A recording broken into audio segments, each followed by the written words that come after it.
ฟ้ามองให้ประชาชนคนไทยมองให้อะไรพอ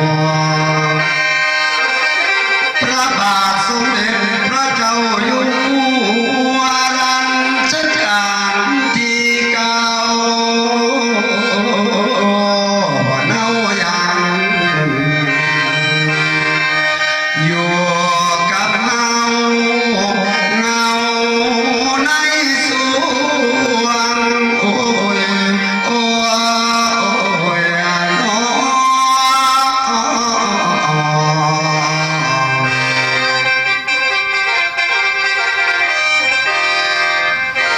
และเอาฮันนี่พ่อแม่เอ๋ย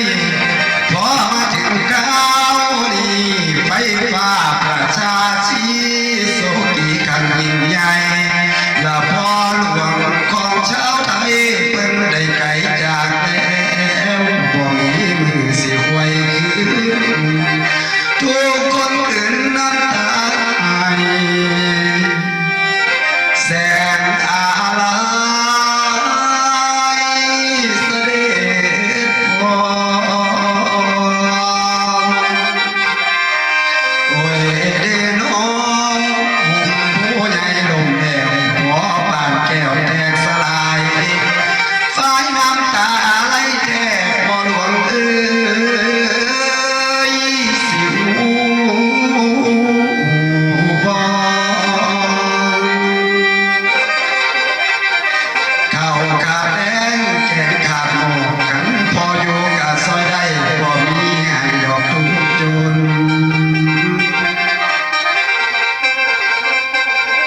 เจ้าใจทุกตร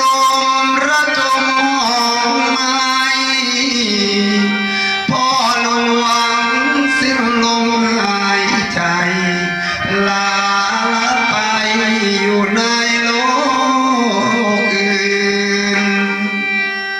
พ่อหลวงของข้ามาจากไปแล้วไม่คืนพระองค์ทรงสถิตยั่งยืนอยู่ในใจคนไทยทุกคน